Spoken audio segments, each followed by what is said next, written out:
May I come in, sir? Please come.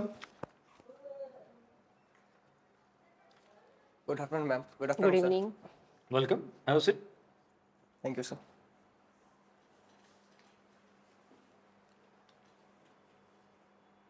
Well, આપ પણ BTech છો હા સર. ઇલેક્ટ્રિકલ એન્જિનિયરિંગમાં. સર કયા વર્ષમાં પૂરું કર્યું છે તમે? સર 2017માં મેં પૂરું કર્યું. પછી યુઝ્યુઅલી આપે શું કર્યું 17 થી 22? સર મારો final year project artificial intelligence અને મશીન લર્નિંગ ઉપર હતો. તો મને છેલ્લા વર્ષોથી એ બાજુ થોડોક ઢોળાવ હતો. તો મેં જોડે જોડે એ સ્કિલ્સ હું વેરિયસ ઓનલાઈન કોર્સિસથી શીખતો હતો. તો મેં ગ્રેજ્યુએશન પછી મેં 2 વર્ષ યુએસ બેઝ કંપનીમાં as a machine learning engineer તરીકે ફ્રીલાન્સ કામ આપ્યું હતું. કઈ કંપની હતી? Orlando O Spencer group. Location? Location California, sir. એટલે તમે ત્યાં ગયા તો ફરી? ના સર, ફ્રીલાન્સ વર્ક કર્યું હતું મેં અચ્છા, અહીંથી અહીંથી જ તે.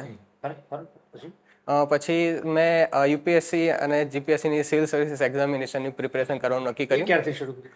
સર 2019થી. ગુડ. પછી એમાં મેં યુપીએસસી દ્વારા લેવાતી સીડીએસ એક્ઝામિનેશનમાં એસએસબી ઇન્ટરવ્યૂ આપેલ છે. અને હા સર, અને 2021માં આવેલ એસટીઆઈની એક્ઝામમાં હું ઉત્તીર્ણ થયો છું અને 2022થી હું એસટીઆઈ તરીકે સેવા આપી રહ્યો છું. કઈ જગ્યાએ છો પોસ્ટિંગ? સર અમદાવાદ ઘટક 11. Very good. So there is a long experience of yours with competitive examination as well as job too. Yes sir. તમે એસટીઆઈમાં છો, સર સ્ટેટ ટેક્સ Tax ઇન્સ્પેક્ટરમાં છો. સર. તો મને એ કહો કે આ તમારા જે ઘટકનું ફોર્મેશન છે સર અને એની ઉપર જે હાયરકી આવતી હોય અને તમારા નીચે જે અધિકારીઓ રહેતા હોય અથવા તો બોડીનો સ્ટાફ હોય એની શું છે? દાખલા તરીકે હું કોન્સ્ટેબલથી શરૂઆત કરું અને એસપી સુધી જઉં, એવી રીતે મને કહો તું. સર ડિપાર્ટમેન્ટમાં સૌથી પહેલાં અમારે હું ઈચ્છું કે સૌથી નીચે શરૂ કરો, હા સૌથી લેફ્ટનન્ટથી શરૂ કરી, એવી રીતે. સૌથી નીચે જુનિયર ક્લાર્ક આવે છે. તેમની ઉપર સિનિયર ક્લાર્ક, તેમની ઉપર સ્ટેટ ટેક્સ ઇન્સ્પેક્ટર, તેમની ઉપર સ્ટેટ ટેક્સ ઓફિસર, તેમની ઉપર assistant commissioner of state tax, તેમની ઉપર deputy commissioner of state tax, તેમના પર જોઈન્ટ કમિશનર સ્ટેટ ટેક્સ, પછી એડિશનલ કમિશનર અને એમના પછી ચીફ કમિશનર હોય છે. તમારું જે ફંક્શન્સ છે અને તમારી લાઇન ઓફ જે પ્રમોશન્સ છે એ વિશે તમે કંઈ કહી શકો છો? પ્રશ્ન થોડો ઓકવર્ડ છે પણ મારો પ્રયત્ન એ છે કે તમે એસટીઆઈ છો, સર એમાંથી તમારું નેક્સ્ટ આમાં પ્રમોશન થાય. વી હોપ કે તમે આમાં સિલેક્ટ થઈ જાઓ, પણ માનો કે પ્રમોશન્સ થાય તો તમને એ તમારો જે નીચેનો અનુભવ છે એ ઉપલા અનુભવમાં શું કામ આવશે અથવા ઉપરની પોસ્ટમાં ક્યાં તમે એને કોરિલેટ કરશો? સર મારું સૌ પ્રથમ પ્રમોશન થઈ શકે તો સ્ટેટ ટેક્સ ઓફિસરમાં થઈ શકે. સમજી ગયું, બરાબર. તો એ પ્રમોશનમાં જ્યારે મારું જ્યારે પોસ્ટિંગ થાય તો સૌથી પહેલો એક્સપિરિયન્સ મને સ્ટેટ ટેક્સ ઇન્સ્પેક્ટર તરીકેનો એ કામ આવે કે ઓફિસરને ઇન્સ્પેક્ટર અસાઇન કરે, કે ઓફિસરનું જે કામ હોય એ ઇન્સ્પેક્ટરને કહે અને એ રીતે.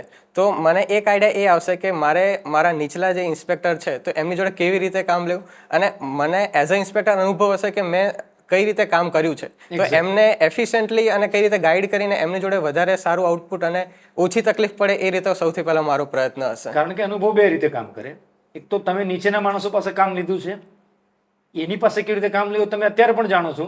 ઇફ વિલ બી હાયર્ડ, તમે એનાથી ઉપર જશો એટલે એ તો અનુભવ કામ કરવાનો જ છે.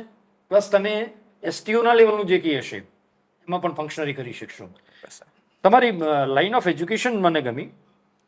હવે એઆઈ અને એમએલ વચ્ચે ડિફરન્સ શું છે? નહીં સર આર્ટિફિશિયલ ઇન્ટેલિજન્સ એક અમરેલા ટર્મ કહી શકાય કે એ કોઈ પણ કૃત્રિમ બુદ્ધિમત્તા, કોઈ પણ આપણે માણસની જેમ એને વિચારતા કરવાનું છે. પણ મશીન લર્નિંગ એ થોડુંક નેરો થઈ જાય છે કે આપણે કોઈ મશીનને લર્ન કરાવી છે, કોઈ ડેટા એને પહેલાં મોડલિંગ કરાવી છે કે એઆઈ વાળા પોતે પરિસ્થિતિનું જ્ઞાન મેળવીને પોતે કમાન્ડ્સ આપી શકે. બરાબર છે? Exactly sir. એટલે એ માણસની જેમ એ વિચારતો જ છે. એક્ઝેક્ટલી માણસ તો કદાચ ભવિષ્યમાં બને કે નહીં એ તો એક ચર્ચાનો વિષય છે, પણ એક અત્યારે પ્રયત્ન એવો છે કે એક રોબોટને માણસને જે રીતે વિચારતા કરીએ એ એઆઈનું મૂળ કામ છે. મશીન લર્નિંગમાં મોડલિંગ કરાવીને ફ્યુચર પ્રિડિક્ટ કરાવીએ કે કોઈ ચોક્કસ ડેટા સેટ આપણે એને ઇનપુટ કરાવ્યું છે તો એ ડેટા સેટ પરથી ભવિષ્યમાં આવા સિચ્યુએશન થાય તો કેવી રીતનું આઉટપુટ આવી શકે, એ મશીન લર્નિંગનું મુખ્ય કામ છે. અત્યારે એવો ક્રેઝ છે નવા બિલ્ડિંગ્સમાં કે આમ જઈએ એટલે દરવાજો ખુલી જાય. એને એઆઈ કેવું કે એમએલ કેવું? સર ઓટોમેશન જે કહીએ ને આપણે, એને મારા ખ્યાલથી એઆઈ પણ ના કહી શકાય, એમએલ પણ ના કહી શકાય. એના સર હું આઈઓટી કહીશ, ઇન્ટરનેટ ઓન થિંગ્સ, કે એ એક બેઝિકલી આઈઓટી ફંક્શન ઉપર જ કામ કરે છે. એમાં કોઈ જેને વિચારવાનું કે કોઈ ડેટા સેટની જરૂર નથી પડતી. એટલે એને ઇન્ટરનેટ ઓફ થિંગ્સ થિંગ્સ. એની ઉપર એમએલ આવે. સર બંને હું એક જુદો ક્રમ તમને પૂછું છું. એક નાનું બાળક છે, 5 વર્ષે દોડે છે, 10 વર્ષે દોડે છે અને 18-20 નો યુવાન થાય ત્યારે દોડે છે. શું આઈઓટી ની ઉપર એમએલ આવે અને એમએલ ની ઉપર એઆઈ આવે? લોજિક્સ મને કહો. અથવા તમે એમ કહો ના પહેલા એઆઈ, પછી આઈઓટી, પછી એમએલ. ક્રમ શું છે? હું ટ્રાય કરું. આઈઓટી અને એઆઈ એમએલમાં થોડો ડિફરન્સ એ છે કે આઈઓટીમાં સર એ રીતના ડેટા કેવું જરૂર નથી પડતી. આઈઓટીમાં કમ્યુનિકેશન અને ઇન્ટરનેટ હોય તો રિસીવર અને ટ્રાન્સમિટ કરાવીને આપણે કોઈ પણ ફંક્શન પરફોર્મ કરાવી શકીએ છીએ. એઆઈ એમએલ જે ડીપ લર્નિંગ છે આ બધામાં તમારે પર્ટિક્યુલર મોડલ ટ્રેન કરવા પડે છે. તો એ ટ્રેન્ડ મોડલ્સ પરથી આઉટકમ ચોક્કસ ફ્યુચર પ્રિડિક્ટ ને બધું કરાવી શકીએ. જ્યારે આઈઓટીમાં એવું પ્રિડિક્શન કે એ બેઝ નથી હોતો, એ ખાલી ઇન્ટરનેટ બેઝ કામ કરાવી શકે છે. ટેકનિકલી એના માટે તમે શું કરો છો ચિપ્સ સિવાય? કારણ કે આઈઓટીમાં તો ચિપ્સ જ કામ કરતી હોય છે. હા સર. પેલામાં શું નાખો છો? પેલામાં સર અલગ અલગ પ્રોસેસર પ્રોસેસ સિક્રેટ છે પણ પૂછવું તો પડે. એમાં પ્રોસેસર્સ, મોટર્સ, એક આખું અલગ એક મશીન જે રીતે એમાં કામ થઈ શકે છે. સરસ. સારું, હવે અમને એ કહો કે તમારો જે પસંદગી ક્રમાંક છે ડીવાયએસપી નો પહેલા છે સર. અને સાયબર ક્રાઇમ્સ તો ઘણા થાય છે. સર રાધર તમે ડીવાયએસપી થશો તો મોટે ભાગે સાયબર ક્રાઇમ સામે લડવામાં આવશે. એમાં આપને આ એઆઈ કેટલું ઉપયોગી થઈ શકે? કોરિલેટ કરવાની વાત છે. હા સર. એઆઈ અને એમએલની મુખ્ય એપ્લિકેશન આપણે જોઈએ ને તો trend comparing to cyber crime please. હા, સાયબર ક્રાઇમમાં એ રીતે જોઈએ તો એક પેટર્ન કદાચ મળી શકે સાયબર ક્રાઇમ્સની, કે કોઈ પણ સર્વર લોકેટ છે તો આ વિધિન કોઈ એરિયામાં સર્વર છે તો એ લોકેશન ખાલી આ એરિયામાં જે મોસ્ટલી પરફોર્મ કરતા હોય ક્રાઇમ્સ, તો એક પેટર્ન આપણે ડીકોડ કરી શકીએ. તો એ ડીકોડ કરેલી પેટર્ન્સ પરથી જો બીજો કોઈ ક્રાઇમ્સ થાય છે તો આપણે એ એઆઈ અને એમએલથી આપણે ઇનપુટ આપણે ઇનસાઇટ લઈ શકીએ કે આ ક્રાઇમ કયા એરિયામાંથી થયેલો હોઈ શકે અને એ સર્વર કેવું છે અને એ કેટલો સ્કિલ્ડ હેકર છે કે એ રીતે. તો એના બેઝ ઉપર એક આપણે નેરો જે શકનો દાયરો કહી શકાય એ થોડો નેરો થઈ શકે એઆઈ અને એમએલથી. તો સાયબર ક્રાઇમથી અને ખૂબ એફિશિયન્ટલી કે જે સર્વર રૂટિંગ ને બધા જે થતા હોય છે એક સર્વર પરથી બીજા સર્વર પર આઈપી ટ્રેસ ને બધું, તો એ ખૂબ એફિશિયન્ટલી અને ખૂબ ઓછા સમયમાં આપણે કરી શકીએ. પણ હું આપને કહું કે અમારા જે સર્વેલન્સ સ્ક્વોડ હોય છે, દરેક પોલીસ સ્ટેશનમાં એક સર્વેલન્સ સ્ક્વોડ હોય, એના જાણીતા પોલીસ કોન્સ્ટેબલો જે થોડા ઘણા આનાથી પરિચિત હોય છે એ પણ આવી તો ડિઝાઇન કરી શકે છે. હું જુદા કન્ટેક્સમાં પૂછું છું. હું તમને એક એક્ઝામ્પલ આપું. મેડિકલ સાયન્સમાં ખાસ કરીને સર્જરી છે, ન્યુરોલોજી છે, કે એમાં એઆઈનું મહત્વ વધ્યું છે. તો ઇન ધેટ વે સાયબર ક્રાઇમમાં એઆઈનું સફળ સંચાલન આપણે અથવા એનું ઇમ્પ્લિમેન્ટ કરવું હોય તો તમે કેવી રીતે એને લેવડાવો? Because you are AI specialist or you are having the interest of the AI અને તમે ડીવાયએસપી છો તો by way of certain models એ કરી શકો. હા સર. Please yes. મશીન લર્નિંગમાં એક મોડેલ આવે છે કે અનસુપરવાઇઝ લર્નિંગ મોડેલ. તો એ અનસુપરવાઇઝ લર્નિંગમાં તમે એને ડેટા એ રીતે તમે એને ઇનપુટ કરાવ્યું છે કે તમે એને સુપરવાઇઝ નથી કરી શકવાના. તમે એને થોડાક ઇનપુટ્સ આપ્યા તો એ અનસુપરવાઇઝ એ ઇવોલ્વિંગ પેટર્ન થશે કે એકવાર આ પેટર્ન થઈ તો એ પેટર્ન ઓટોમેટિકલી સેટ કરશે અને જ્યારે બીજી વાર આવું કંઈ આવશે તે ઓટોમેટિકલી ડિડ્યુસ કરશે કે ભાઈ આ બે ઇસ્યુ આવા પાસ્ટમાં થયા હતા, જો ત્રીજું હોય તો એ જાતે એ સોલ્વ કરશે કે આ બે પેટર્ન પરથી ત્રીજું કંઈ થઈ શકે છે કે નહીં. એ ઇનસાઇટ એ મશીન કરી શકે. હ્યુમન આઈને કદાચ કેચ કરતા થોડો સમય ને થોડું વાર લાગી શકે છે. Last question from me. STI છો તમે અત્યારે અને એઆઈનું આટલું સારું નોલેજ છે તો એસટીઆઈના અને ખાસ કરીને ટેક્સના જે કંઈ પ્રોબ્લેમ્સ છે બરાબર છે, મોટા મોટા માથાઓ પકડાય છે, ક્રેડિટ માટે તો પાર વગરના પ્રોબ્લેમ્સ થઈ ગયા છે, શું એમાં એનો તમે કંઈ ઉપયોગ કર્યો છે ખરો? તમે તો 16થી આ નોલેજમાં છો અને હમણાં એસટીઆઈ બને છો. ઓર ઇવન કેન યુ થિંક કે હું મારા એઆઈના નોલેજને હાલના તમારા જે સ્ટેટ ટેક્સના જે કંઈ પ્રોબ્લેમ્સ છે અને ખાસ કરીને ઇનપુટ ક્રેડિટનો જે ગેરલાભ લેવામાં આવે છે એ પર્ટિક્યુલર ફિલ્ડમાં કંઈક તમે ઉપયોગ કરી શકો? સર એક સ્ટેટ ટેક્સ ઇન્સ્પેક્ટર તરીકે મારી જોડે એટલે સત્તા કે એવું નથી કે હું કંઈ કરી શકું, પણ ચોક્કસ સજેશન્સ. Your opinion. ઓકે, મારા ઓપિનિયન કદાચ અથવા એક્સપેક્ટ તમે એમ કહો આવું હું કરી શક્યો હો કે કદાચ જો મારી જોડે સત્તા હોત તો હું એવું કરી શકું કે અત્યારે જે ઇનપુટ ટેક્સ ક્રેડિટના જે ફ્રોડ્સ થઈ રહ્યા છે બોગસ બિલિંગના, તો એ પર્ટિક્યુલર ચેનમાં થઈ રહ્યું છે કે કોઈ 5 કે 7 લોકોની ચેન હોય તો એ ચેનમાં ફરતું રહ્યું છે કે એક માલ વેપારી છે બીજા વેપારી જોડેથી ખરીદે, પણ એકચ્યુઅલ ગુડ્સ કે સર્વિસનું ટ્રાન્સમિશન નથી થતું, એ ખાલી બિલિંગ જ થાય છે. તો આપણે એઆઈ મોડલ્સને એવી રીતે ટ્રેન કરી શકીએ કે આ જે બિલ બની રહ્યા છે તો આવા રિયલમાં પોસિબલ છે કે નહીં આ રીતનું બિલિંગ, કારણ કે એઆઈ એ જો એની રીતે વિચારશે તો નક્કી ચોક્કસપણે કહી શકશે કે આ ટ્રાન્સમિશન રિયલ થયું હશે કે નહીં થયું હોય. તો એક આ ઇસ્યુ આપણે અહીંયા કરી શકીએ છીએ. સર બીજું એક એસ્પેક્ટ એ છે કે રિટર્ન સ્ક્રુટિની. અમારે as a state tax inspector અમારે રિટર્ન સ્ક્રુટિનીમાં અમારે એમના રિટર્ન્સ વેરીફાઈને કરવાનું આવે. તો સર મશીન લર્નિંગ મોડ્યુલમાં આપણે એમના રિટર્ન્સને ઇનપુટ કરાવીએ તો કોઈ ડિસ્ક્રિપન્સીસ છે કે મિસમેચ છે તો એ આપણને મશીન તરત ફટાફટ કાઢી આપે, અને જો કોઈ ટેક્સ છે તો એ કેટલો ટેક્સ છે એ થોડી પ્રોસેસ ઝડપી થઈ શકે. પછી બીજી વસ્તુ કે I would like to interrupt you. હા, એ સંદર્ભમાં હું પૂછું તો હમણાં એક જીએસટીની એક સ્કીમ ચાલે છે, માફી સ્કીમ. હા સર. કેટલા પ્રકારના એમાં હોય છે તમારા પેલા રિટર્ન્સ જેને તમે આ સ્કીમમાં આવરી લીધેલા છે? સોરી સર, હું સવાલ સમજ એક મને સ્કીમ અત્યારે લોન્ચ કરી ગઈકાલે ગઈકાલથી એક સ્કીમ મેરા બિલ મેરા અધિકાર. હા બરાબર, વાપીથી લોન્ચ થઈ. હા, તો મેરા બિલ મેરા અધિકારમાં સર 200 રૂપિયા કરતાં વધારાના બિલ્સ છે કે આપણે પોર્ટલ પર કે સાઇટ ઉપર અપલોડ કરીને ઇનામ જીતી શકીએ છીએ. ચાલો, એ તો બધું બરાબર છે, પણ હું કોઈ પાસે બિલ લઉં, see I am layman, rather believe me I am a peasant of some village. હું ક્યાંકથી જઉં છું ને ખાતર લઉં છું અને મેં 500 રૂપિયાનું ખાતર લીધું. હવે મને ખબર છે કે મેં વાંચ્યું છે અખબારમાં આવું કંઈક કરવાનું છે, એટલે હું તો પેલાને કહું છું કે ભાઈ તમે મને જીએસટીનું બિલ આપો, પણ મારો ખાતરવાળો મને બિલ આપતો નથી, તો શું કરવું? મારી તો ઈચ્છા અધૂરી રહી ગઈ. આખા પોર્ટલમાં ક્યાંય એવી વ્યવસ્થા નથી કરી કે જો જીએસટી નંબર નહીં હોય અને તમને એ સપ્લાય ન કરે તો હા, સર. નાગરિકે શું કરવું? એક એવું માની લેવામાં આવે છે કે બધા જીએસટીમાં ઇન્ક્લુડ છે સર. અને બધા માંગેથી બિલ આપશે અને ડેફિનેટલી આપશે. સર આમાં એક એ પણ એંગલ આપણે વિચારી શકીએ કે સર જાગૃતતા વધી શકે. કદાચ એ ખેડૂતે એ દુકાન જોડેથી માલ લીધો, એની જોડે જીએસટી નથી, તો કદાચ એ એને સમજાવે કે તું જીએસટી નંબર લે, તારો ફાયદો છે. કદાચ એ કોઈ અધિકારીને કહે કે સર આનું ટર્નઓવર આટલું છે તો પણ નથી. તો એક જાગૃતતામાં કદાચ ટેક્સ નેટમાં આપણે એ લોકોને ઇન્ક્લુડ કરી શકીએ. Last question. કેટલાક વેપારીઓને ત્યાં અલગ પ્રકારનું બોર્ડ મારેલું હોય છે, પછી આપણે એને પૂછે કે આ કેમ આવું લખ્યું? તો કે અમે જીએસટીમાં આવતા નથી, એટલે એ લોકો પાકિસ્તાનના નાગરિકો છે, તમે કેવી રીતે છુટ્ટી આપી છે? Upon which particular sections or law or your department resolutions please? Sir એક કઈ સ્કીમ નીચે એને આ સત્તા મળે છે કે એવું કહી શકે ગ્રાહક? જીએસટી નથી આવતો સાહેબ, એવા બોર્ડ મારે નથી. એ કયું છે, શું છે? બોર્ડ વાંચ્યું છે તમે આવું? હા સર, કોમ્પોઝિશન ટેક્સ પેયર કહેવાય છે એમને. We are under composition scheme. તો એક રેગ્યુલર સ્કીમ અને કોમ્પોઝિશન સ્કીમ કે એમાં એ લોકોને દર 3 ક્વાર્ટરલી એ લોકો રિટર્ન ભરવાનું આવે છે. પહેલા તો મને રેન્જ કહો, કેટલી રેન્જમાં હોય તો એને હુ આર માફી મળે, ધ મુક્તિ મળે. Composition tax payer and who are the normal tax હા, પેયર? એમ શું? સર એવું પૂછે છે ડિફરન્સ કોણ આવે ઇન્કમ કમ્પોઝિશન? ટેક્સમાં 5 લાખ સુધીની આવક ફ્રી કરી એમ તો કંઈ કશે નહીં. હા, કોમ્પોઝિશન આઈડિયા નથી, પણ જે આપણે નોર્મલ તમે ટેક્સ STI માં છો. અત્યારે એક્ઝેક્ટલી રિકોલ નથી કરી શકતા. Okay, thank you. ઓકે, તમે ઇલેક્ટ્રિકલ એન્જિનિયરિંગ, ખાસ કરીને આર્ટિફિશિયલ ઇન્ટેલિજન્સ અને મશીન લર્નિંગમાં કર્યું છે અને હાલ અત્યારે તમે એસટીઆઈમાં જોબ કરી રહ્યા છો. એક તમારું એન્જિનિયરિંગ ફિલ્ડ છે જેમાં તમારી પાસે એજ્યુકેશનનું નોલેજ છે, પણ તમારી વર્ક પ્રોફાઇલ અત્યારે તમને કોમર્સ બેકગ્રાઉન્ડનું નોલેજ આપી રહી છે. એન્જિનિયરિંગ ફિલ્ડના કઈ એવી આસ્પેક્ટ છે કે જે તમને અત્યારે એસટીઆઈની કોમર્સ બેકગ્રાઉન્ડની ફિલ્ડમાં ખૂબ જ મદદરૂપ થઈ રહી છે?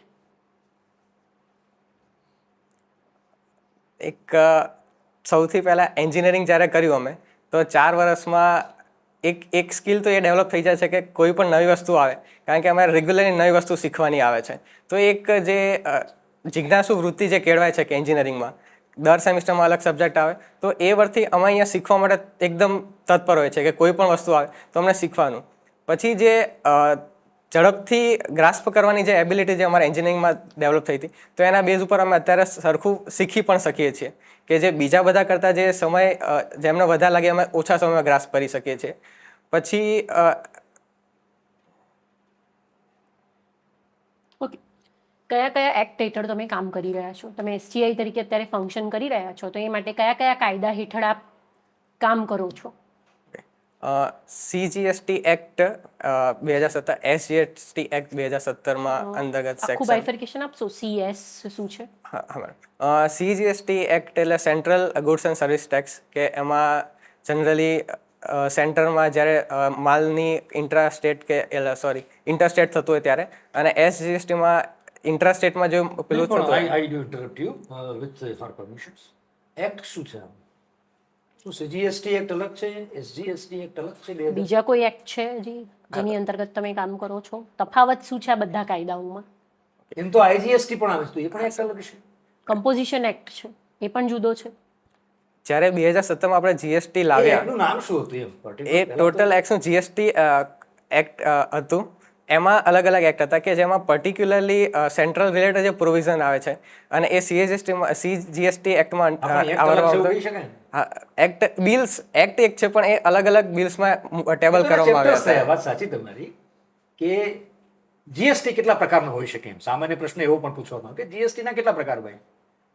તો ગુડ્સ એન્ડ સર્વિસ ટેક્સ કેટલા પ્રકારે, અથવા કઈ કઈ પ્રકારે, કયા કયા રિજન્સ અને રિઝન્સમાં લેવામાં આવે? તો કે ભાઈ એક સેન્ટ્રલ વાળા લે, સ્ટેટ વાળા લે, ઇન્ટરસ્ટેટ આવે, અને એથી પણ એક ઉપર છે. 4 તો મેઇન પ્રકાર. કમ્પોઝિશન. યુટીજીએસટી કરીને છે. તમે જે 2017 એમ 3-4 વાર બોલશો. મેડમનો પ્રશ્ન એ છે, what is the exact name of the act. After the there is a specific reason. કેટલાક કારણોથી જીએસટી 2017થી આખા દેશમાં લાગુ કરવામાં આવ્યું. સ્લોગન આપવામાં આવ્યું, વન નેશન વન ટેક્સ. કેમ? શું બેનિફિટ્સ થયા એનાથી, અને શું એ બેનિફિટ્સ અત્યારે હાલ થઈ રહ્યા છે? પ્રોજેક્ટ કરવામાં આવ્યા હતા 2017માં કે જીએસટી લાગુ થશે તો આવા બેનિફિટ્સ થશે. તો મને એક સમજાવો, એવા 3 બેનિફિટ સમજાવો કે જે ખરેખર આજે થયેલા દેખાઈ રહ્યા છે, જેના ફળ મળ્યા છે. મેડમ એક એમ પૂછું, એ આ બેનિફિટ્સ કયા એંગલથી, મતલબ કોઈ પણ પ્રજાના સોશિયલ, એંગલ કે? Economical, public related? એટલે મારો સવાલ એ Personal રીતનો growth. કે ટેક્સ પેયરના એંગલથી કે ગવર્મેન્ટના એંગલથી, કે ગવર્મેન્ટ જનરલી વહીવટી એંગલથી? વહીવટી એંગલથી. તો સૌથી પહેલો ફાયદો કે સરકારની રેવન્યુ વધી છે. જ્યારે 2017 પહેલાં ગુજરાત સરકારની જે આવક હતી એ 2100 કરોડ થતી હતી, અને અત્યારે 5000 કરોડ થઈ છે. તો એક જીએસટી લાવવાથી સરકારની આવકમાં ચોક્કસપણે વધારો થયો છે. જ્યારે ટેક્સ પેયરના એંગલથી વિચારીએ તો સૌથી પહેલાં જે કાસ્કેડિંગ ઇફેક્ટ થતી હતી ને, એમને જે ટેક્સ બમણો તો નહીં પણ 2 વાર ભરવો પડતો હતો, તો એ અત્યારે નાબૂદ થયું છે. બીજું, વન નેશન વન ટેક્સ જ્યારે લાવવામાં આવે છે તો સરળતાથી એક એમને આઈટીસી ક્લેમ કરવામાં કે એ એડિશનમાં કે એમાં કોઈ ઇસ્યુ થતો નથી. તો એ જે સરળતા જેમને થઈ છે, તો એ વન નેશન વન ટેક્સના સરળતાના લીધે થયું છે. કાસ્કેડિંગ ઇફેક્ટ એટલે શું, થોડું સમજાવશો? હું એક્ઝામ્પલથી સમજાવી શકું? શ્યોર. તો જનરલી વેલ્યુ એડિશન ટેક્સ છે કે કોઈ એ પર્સન છે, એણે કોઈક સપોઝ માની લઈએ કે આપણે એને ઘઉં ઉગાડ્યા, તો 100 રૂપિયાનું એને વેલ્યુ એડિશન કર્યું, એણે વેચ્યા 100 રૂપિયા.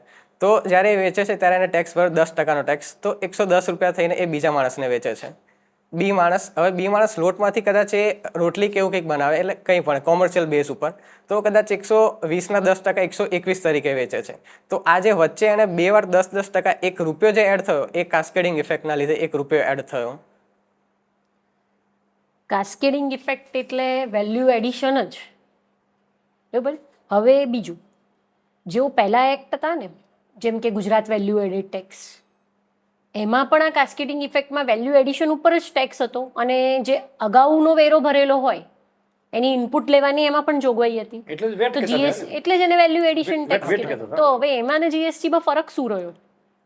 એમાં કેવું હતું કે જ્યારે ટેક્સ ભરતા હતા વેપારીઓ, ત્યારે એ એમની રીતે ટેક્સ ભરી દેવામાં આવતું હતું. અત્યારે ટેક્સ ભરીને એમના રિટર્નમાં એ આઈટીસી ક્લેમ કરે છે, તો એ અત્યારે એન્ડમાં ટેક્સ ભરવાનું થાય છે એમને.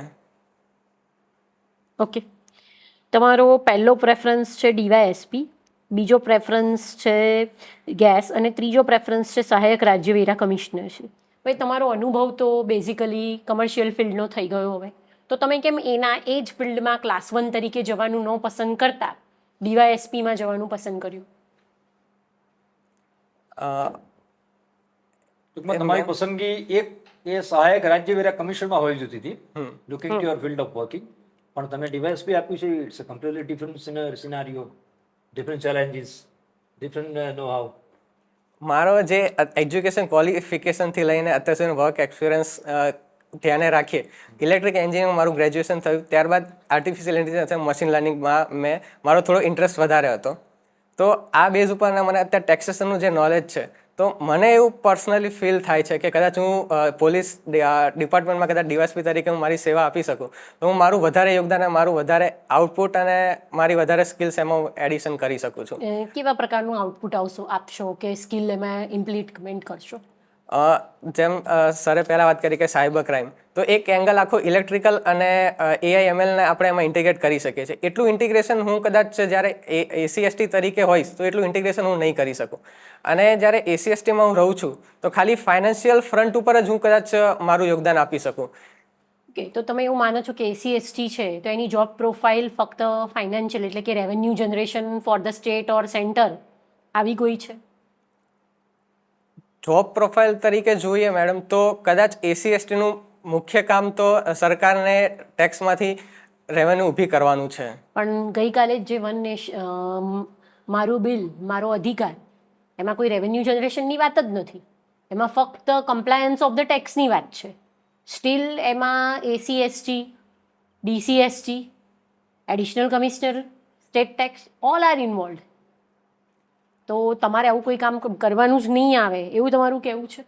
ના, એટલે મારો કહેવાનો મતલબ એ હતો કે ACST તરીકે કદાચ ટેક્સ કમ્પ્લાયન્સ જોવાનું, ટેક્સમાંથી રેવન્યુ જનરેટ કરવાનું, એ એક આખો ફ્રન્ટ ટેક્સ રિલેટેડ થાય કે કોઈ વેપારી છે તો એને કદાચ GST નંબર આપીને પછી એ રિટર્ન ભરે છે કે નહીં એ ચેક કરવાનું, એની રિટર્ન સ્ક્રુટિની કરવાનું કે એ બરાબર ભરે છે, ઓડિટ કરવાનું થાય તો ઓડિટ કરવાનું, કદાચ કોઈ રેડમાં કરીને સર્ચ એન્ડ સીઝર કરીને કદાચ કોઈ બોગસ બિલિંગ કરે છે તો એ દસ્તાવેજો જપ્ત કરવાનું, એ બધા કામ એક ACST કરી શકે છે. પણ જે મારા મતે મારા મુખ્ય પોલીસ ડિપાર્ટમેન્ટમાં જવાનું કારણ એ છે કે હું ક્વિક જે મારી મદદ કરીને જે લોકોના મોઢા પર જે સંતોષ જોઈ શકું એ ક્વિક અને એક્ટિવ અને પ્રોમ્પ્ટ હશે, જે કદાચ હું ACSTમાં તરત નહીં તો શકું. ચાલશે, તો તમે સમાજ સેવા તરીકે પણ એને લઈ શકો છો.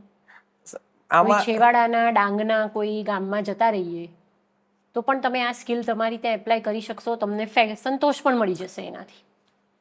સંતોષ મળશે પણ કદાચ ફાઇનાન્શિયલ સ્ટેબિલિટી અને સસ્ટેનેબિલિટી કદાચ એમાંથી હું નહીં મેળવી એ શકું. મોટું રીઝન છે. One should confess this things. Yes, C આ જોબમાં આવવા માટેના બે જ મહત્વના ચાન્સ છે. એક તો position, powers, stability. Why one is incline towards the government jobs? Stability. Confess કરી લેવું. હા, પ્યોરથી એને કન્ફેસ કરી જ લેવું, નો પ્રોબ્લેમ. હવે તમારી હોબી તમે કહ્યું છે સ્વિમિંગ. ગુજરાતના સ્વિમર છે માના પટેલ, એમના વિશે, એમની કોઈ અચીવમેન્ટ વિશે જણાવી શકશો? આ જે હોબી છે તો એનો પર્ટિક્યુલર પેશન માટે ક્યારે મેં નથી, કારણ કે હું જ્યારે પણ ફ્રી ટાઈમ કરું કે એને એક્સરસાઇઝ રીતે હું સ્વિમિંગને કદાચ પહેલો પ્રેફરન્સ આપું છું, સ્વિમિંગ અને સન સેલ્યુટેશન, સૂર્ય નમસ્કાર કરવા. પણ મેં ક્યારે એને પેશનેટ રીતે ક્યારે એ રીતે નથી જોયું. એને મોના પટેલ વિશે પૂછે છે. Are you aware of that particular personality? એમ કદાચ મને એટલું ખબર છે કે નેશનલ ગેમ્સ જ્યારે થઈ હતી એમાં એક કોઈક સિલ્વર મેડલ કે એવું એમણે અચીવ કર્યું છે, ન્યૂઝપેપરમાં મને વાંચવામાં આવ્યું, તો મને કદાચ એટલું જ આઈડિયા છે એમના તમે વિશે. તમારી હોબીઝને એક્સરસાઇઝના પાર્ટ તરીકે જુઓ છો, તો બેઝિકલી એનાથી તમને મેન્ટલ અને ફિઝિકલ કેવા કેવા ફાયદા થાય? લાઈક સ્વિમિંગથી આવા ફાયદા થાય, સન સેલ્યુટેશનથી આવા ફાયદા થાય, એવા 2-3 ફાયદા સમજાવી શકશો? મારા મેઇન રીઝન આ બાજુ ઇન્ક્લાઇન થવાનું એ છે કે જે કદાચ સ્ટ્રેસ હોય, તમારું સ્વિમિંગ કરો ત્યારે તમારું માઇન્ડ એકદમ આમ શાંત થઈ જાય છે. સ્વિમિંગ એ તમારા ખાલી હાથ અને પગ ઉપર જ ધ્યાન રહે છે. તો જે વિચાર આવે છે, વિચારને શાંત કરીને તમારે કદાચ એના પછી પ્રોડક્ટિવ થિંકિંગ કરવું હોય તો પ્રોડક્ટિવ થિંકિંગ મને સારું થાય છે, કેમ કે મારું ફોકસ એકદમ નેરો થઈ જાય છે સ્વિમિંગ કરું ને સન સેલ્યુટેશન કરું. એક આ ફાયદો છે. અને બીજું, આને ઓવરઓલ એક્સરસાઇઝ તરીકે જોવામાં આવે છે કે શરીરના બધા જ સ્નાયુઓ અને અવયવનો સમાવેશ થતો હોવાથી તે ઓવરઓલ બધા ઇમ્પેક્ટ કરે છે અને એક હેલ્ધી માઇન્ડસેટ અને હેલ્ધી બોડી માટે એક આ બે જોવાય છે. Very good. ગેસ કેડરમાં તમે ધારો કે પોસ્ટેડ છો, છે કોઈ સ્પેસિફિક એરિયામાં ખૂબ મોટા પાયે અત્યારે ધાર્મિક રાયોટ ચાલી રહ્યા છે, તો તમે એને નિયંત્રિત કરવા માટે ત્યાં રૂબરૂમાં જાઓ છો, ત્યારબાદ તમે શું કરશો? ગેસ કેડરની વાત કરી. યસ, 1 મિનિટ વિચારી શકો એટલે Sure, proper sure, take it. Case સ્ટડીમાં.